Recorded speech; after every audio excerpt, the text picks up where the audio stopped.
Up, got a Kizer down here, but psych, it's not this one. Although I want to get to this one. It's a Cobalt 2, I think is what that is. But that's not what this is about. Look at this thing. Come on, new packaging. It's much smaller, and it's not a small knife. So listen, I'm not going to go on a rant, but I am going to say need more of this, because all of this and all of this, in my opinion, could easily move down to this and save me some money, because they're not giving you these boxes for free, right? Like that's part of the cost, right? You know what I'm saying? Hey, what is this, anyways? So this is a mini grouper, and man, I've been wanting to get my hands on one of these, so it's been laying around here, and I thought, man, let me get this thing out of the box so I can put my hands on it. Mini grouper. Yeah, look at this new box. I mean, I don't want to rant about a box, but very minimalistic. I dig it, man. Good job, Kizer. All right. Mini grouper. Woo. Look at that G10. It's like faux carbon fiber, right? It's just got a milled pattern on it to make it look like carbon fiber, but it is not carbon fiber. In fact, it's pretty smooth. I will say it's kind of grippy, but it's pretty smooth. Let's get rid of this. But so way smaller box, but I still got 2 stickers, a full set of hardware, screws. Doesn't have the pivot, doesn't have a button or the thumb studs, but it does have, let's see, it does have every screw except the pivot and the thumb stud. Yep, I believe it's even got the steel insert, and it's got a cleaning cloth. I mean, come on. What a great idea. I mean, if it saved $5, in the production cost, just make sure you pass it on. All right, here we go. Mini grouper. Let's get that blade out. Oh, come on. Man, is that nice. Wow. There's jimping all the way up here. Beautiful stone wash. Nitro V. Azo design. Mini grouper. Recessed screws in the pocket clip, but the clip itself is up on the scale. I don't think it's going to have any issues. And the interesting thing about this knife, this mini grouper, is it's a liner lock with, I don't know what they call that, but it's got a button release on a top liner lock instead of being on the bottom and, like having to thumb actuate it. They put the liner on the top. You can see me move it. Yep. With the button on the top. Very prominent button. Look how far that button sticks out beyond the scale. I mean, there's no struggle finding that. And in order to release the blade, your subsurface, you're below the scale. That action, wow. I mean, it's got a detent ball. I'm almost 100% that liner carries a detent ball just like any other liner. I mean, we'll verify that when we get in there, but I'm pretty sure it does. Very smooth action. Look at that. So the thumb, very nice. Spidey, a little stiff. I tell you, one of the so right there, one of the things about this liner button is muscle memory. You're reaching for it. You gotta relearn it, man.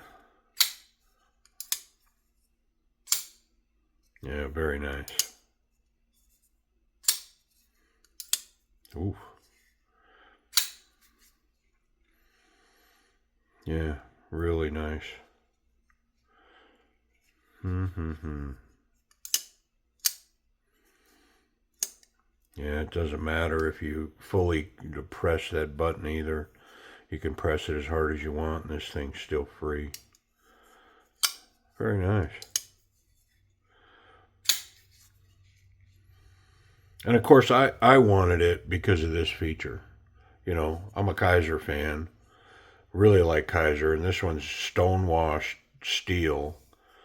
Um, the liners are skeletonized and inside there. I don't know if they're stonewashed or not, but you can't see them because they're inset in the scales, the G10. But the stonewash and then this liner button, I'm a fan. I like it.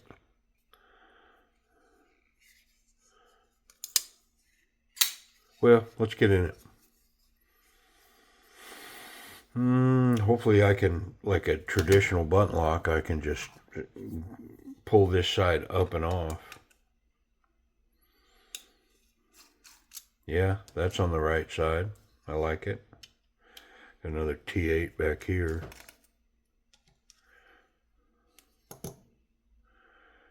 And I believe there's maybe one under the scale.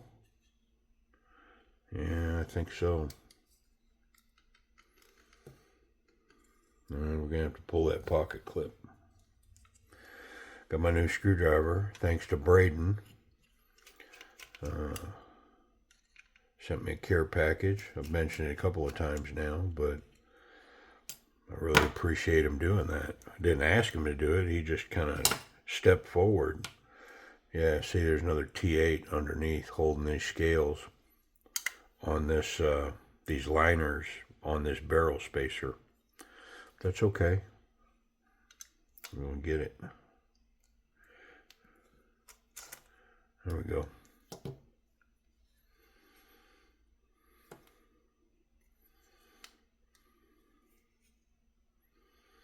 Captured pivot.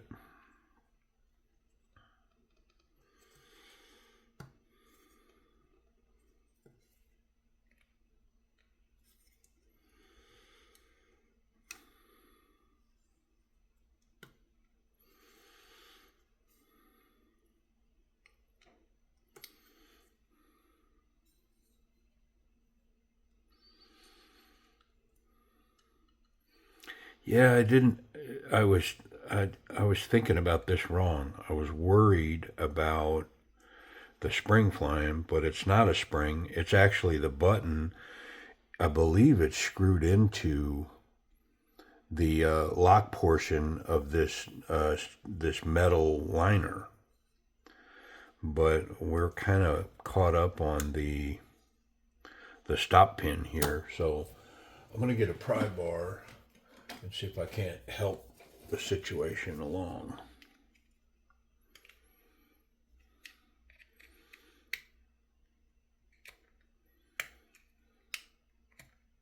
There it goes.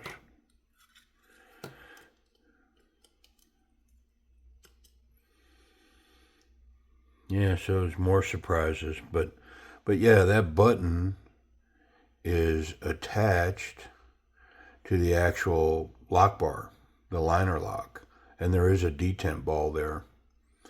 They have milled the liner enough to remove the black coating so the bearings aren't fighting it. And then we move to the bearings, and what do we find? Double roll bearings in there. And again, they've removed the coating from the blade right there so that the bearings don't have to fight their way through that coating.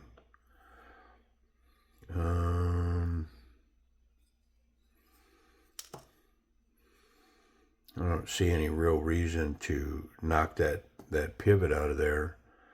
But here's an interesting thing. So it's captured, but it's captured on the top and the bottom. See that? It's like double captured. That's interesting. I honestly, I don't think I've ever seen that. I've been opening some knives lately and going, I've never seen that. Yeah, that's another, here's another moment. Not like I've seen everything. I don't mean it like that. You know, if I've never seen it, it don't exist. It's not like that at all. I'm just saying that me in my sheltered existence, I've never seen it. You know, I'm not super worldly or nothing. I mean, I've traveled foreign countries and, you know, got around.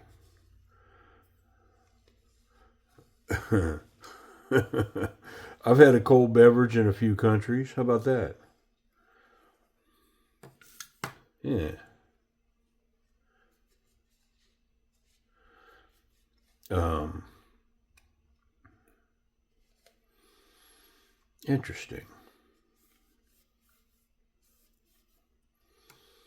I guess I'll might as well get this scale too. But yeah, they even the inside of the scale is milled to kind of look like carbon fiber. I mean, I should probably check real quick and make sure it's G10 because I'm saying all this and it looks like carbon fiber, but I most definitely do not think it is. Does it say on the box? It does not, but I'm going to verify it. All right, well, I'm glad I did that because, in fact, it's carbon fiber.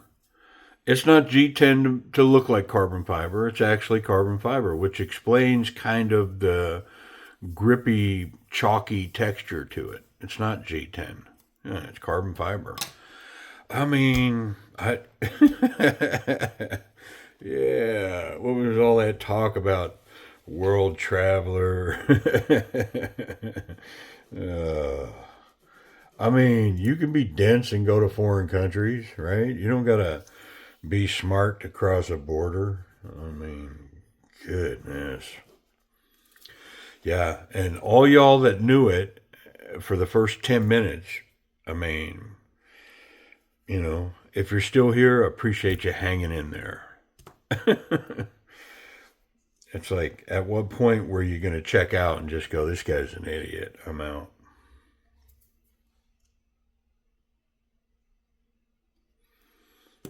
Mm-hmm. Yeah, I don't have much to say. I mean, it kind of quieted me down, right? Goof.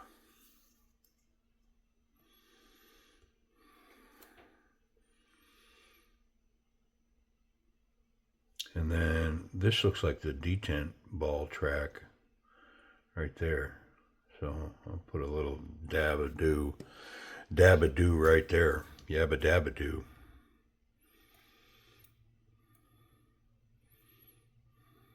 Got two pins here. Got the button that goes down. Am I missing something there? No. Okay, so the button goes down, in, and then that lock bar goes down. And these barrel spacers are captured as well. I'm just now seeing that.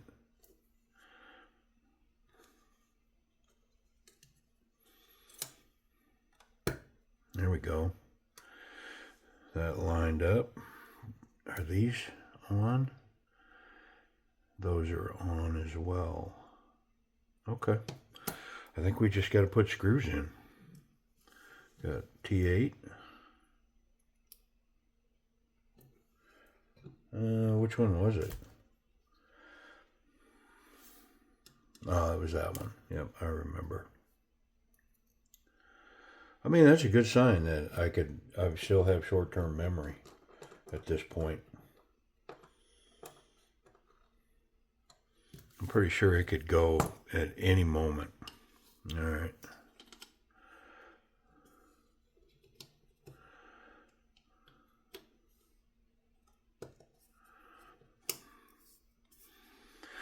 I mean, this piece just continues to impress. I mean, find out it's got carbon fiber, the construction in there, the components, how all that's coming together. I mean,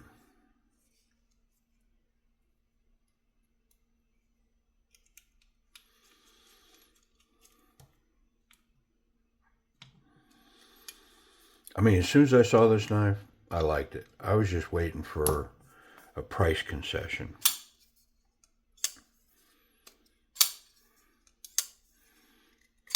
So I've got that My Thin oil on it, and oh man, wow. Let's get the pocket clip back on. I wonder if I need some tension assistance here. Since I have it off, I'm just going to give it some because I think I like the pocket clip. I mean, ooh, not a lot of room in there. I think I'm going to leave it be. We'll run it. If I got to come back to it, I will.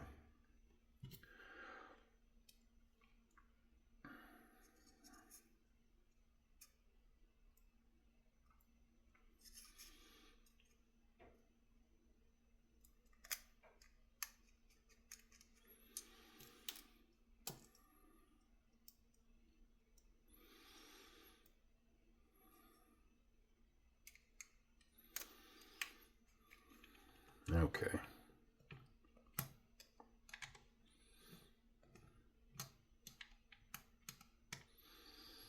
Let's check it for blade play. Yeah, we're solid as a rock. All right. Got some fingerprints on that stone wash.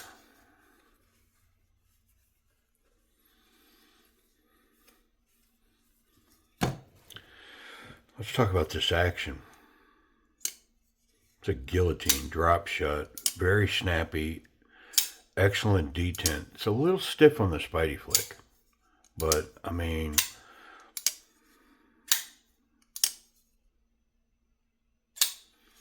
no, I'm going to check, but there's no way I can fail this. Let's see. I mean, don't prove me wrong, but yeah, very snappy, wonderful action. I mean, it's A-level action, you know, and it's not a true button lock. It's actually a liner lock with a button. I like it. You can use that button and sling it out there very easily. Spidey flick, thumb flick. Yeah, very, very nice. A-level action. Let's talk about ergonomics. So nice, the flipper tab acts as a good finger guard. Definitely gets me locked in. 4-finger grip behind there. And really nice jimping. Not quite combat jimping, but man, it's cut deep enough and sharp enough that it's helping to lock me in there. And just a perfect ramp for my thumb. And so not so confident, very confident. It's definitely a confident grip. Let's check this reverse grip. Yeah, very nice. You can cap that off. Lots of power there. Not so much here. Yep. Wonderful. Pocket clip.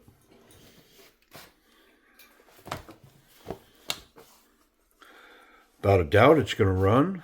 Yeah, it feels a little light. I mean, I'm on the thick stuff and felt a little light right there. I mean, it's got some tension, but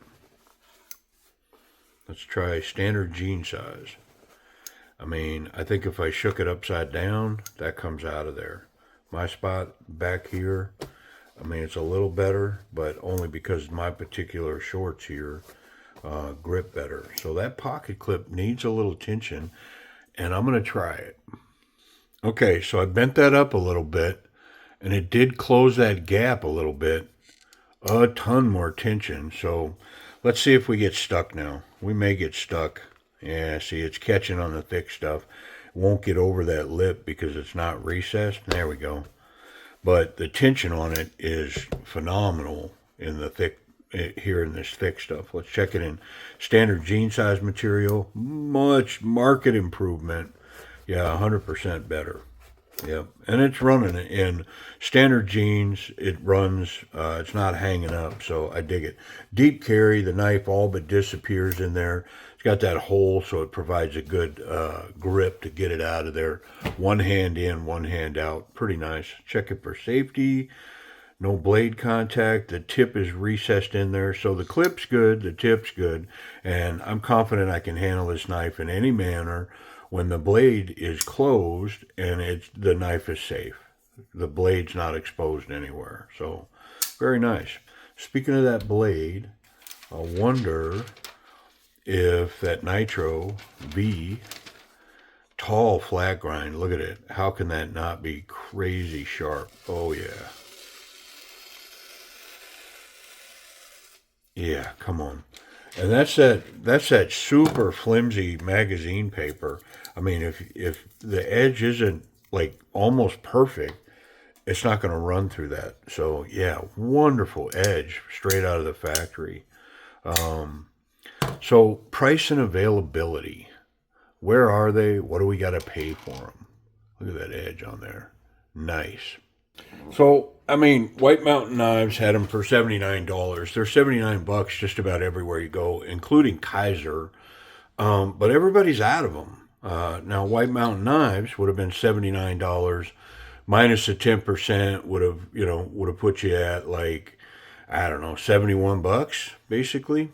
But they're out of stock. So where I found this black carbon fiber nitro, this exact knife is Amazon. Yeah, and it's $79, free shipping, and for me, it's like next day shipping. So if you're interested in one of these, the nice thing about Amazon also is you can kind of test ride it. If for whatever reason you put the knife in your hand, you go, oh yeah, that's not for me. I mean, Amazon has a pretty good return policy. Yeah, so the mini grouper, man, I'm digging it. I like this one a lot, and I don't think this is going to end up in the purge pile. I think this is going in the keep it case. Yep, at least for now. Appreciate y'all watching.